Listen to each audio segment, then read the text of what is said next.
ఆత్మస్తుతి పరనిందకే మహానాడులో ప్రాధాన్యతనిచ్చారు తప్ప ఏడాది కాలంగా ఉద్ధరించింది ఏంటో టీడీపీ నేతలు ఎందుకు చెప్పలేకపోయారని ఎమ్మెల్సీ బొత్స సత్యనారాయణ దుయ్యబట్టారు. ఎన్నికలకు ముందు ఇచ్చిన సూపర్ 6 పథకాల హామీలను ఎక్కడ అమలు చేశారని నిలదీశారు. విశాఖ లాసెన్స్ బే కాలనీలోని కార్యాలయంలో ఆయన మీడియా సమావేశం నిర్వహించారు. మహానాడులో నేతలు మాట్లాడిన వాటికి ప్రజల కడుపు నిండదని వ్యాఖ్యానించారు. 10వ తరగతి పరీక్షల ప్రశ్న పత్రాల వాల్యుయేషన్ లో జరిగిన నిర్లక్ష్యానికి ప్రభుత్వమే పూర్తి బాధ్యత వహించాలన్నారు. దీనిపై ఇప్పటి వరకు ప్రభుత్వం ఎందుకు చర్యలు తీసుకోలేదని ప్రశ్నించారు. అధికారంలో ఉన్న తెలుగుదేశం పార్టీ ఆ ప్రభుత్వం ఒక పెద్ద డ్రామా ఎపిసోడ్ చేసింది కడపలో.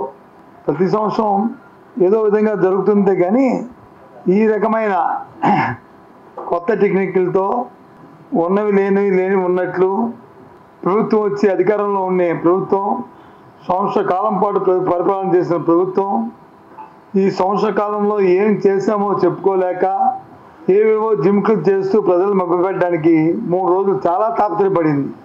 మనం చూసాం. ఆ తాపత్రయం ఎంత కాదు, ఆ తాపత్రయం ప్రతి పార్టీకి ఆ పార్టీ ఆవిర్భావ దినం దానికి సంబంధించి కార్యక్రమాలు చేసుకోవడం అనేది అది ఒక ఆనవాయితీ, సహజం. ఆ ఆనవాయితీలో ఆ కార్యక్రమాల్లో అధికారంలో ఉంటే అధికారంలో చేసిన పనులు చెప్పుకుంటారు, అధికారం లేకపోతే ఉన్నప్పుడు చేసిన కార్యక్రమాలు చెప్పుకుంటారు, లేకపోతే అధికార ప్రభుత్వం ఇచ్చిన మాటలు ఏమైనా నెరవేర్చకపోతే ఆ విషయాలు చెప్పుకుంటారు. కానీ ఇక్కడ ఒక దురదృష్టం ఏంటంటే అధికారంలో ఉండి తెలుగుదేశం పార్టీ కూటమి ప్రభుత్వం ఈ సంవత్సర కాలం ఏం చేసిందో చెప్పుకోలేక ఎంతసేపు ఆడిపోసుకుని ఆత్మస్థుతి పరనింద అనే సామెతలాగా వాళ్ళు వచ్చి పొగుడుకుంటూ ఎంతసేపు వైసీపీ పార్టీని, జగన్మోహన్ రెడ్డి గారిని, అందులో ఉన్న నాయకుల్ని మరి వాళ్ళని కించపరుస్తూ స్థాయి లేని సభ్యత లేకుండా వారు మాట్లాడిన భాష రాష్ట్ర ప్రధానికి అంతా కూడా చూశారు. సూటిగా అడుగుతున్నాను ఆ పార్టీని, ఆ నాయకుల్ని, ఈ సంవత్సర కాలంలో మీరు ఇచ్చిన సూపర్ 6లో ఎందుకు అమలు జరపలేకపోయారు? ఎందుకు అమలు జరపకపోతే ఆ విషయాన్ని, ఆ సందేశాన్ని ఎందుకు ఆ వేదిక మీద మీరు ఇవ్వలేదు? ఫంక్షన్ తప్ప ఏ కార్యక్రమాన్ని మీరు చేశారని అడుగుతున్నాను. రైతులకి ఇవ్వాల్సిన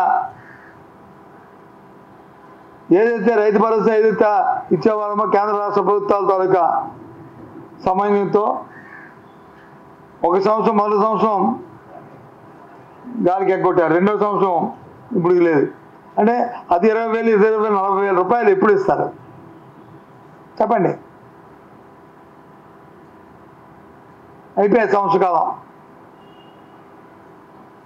ఈ 10, 20 ఎప్పుడు ఇస్తారు? అమ్మఒడికి ఇస్తా అన్నారు, తల్లికి వందనం అన్నారు, ఓకే. గత సంవత్సరం కోసం 15,000, ఈ సంవత్సరం కోసం 15,000 ఎప్పుడు ఇస్తారు ఆ పాపకి, ఆ అబ్బాయికి? దానికి ఏదైనా తేదీ ఉందా? అది చెప్పలే, అది కూడా వేదిక మీద ప్రకటించలే. ఎంతసేపు పాసింగ్ రిమార్క్స్ చేశాం, లేదంటే జగన్మోహన్ రెడ్డి గారిని తిట్టుకున్నాం.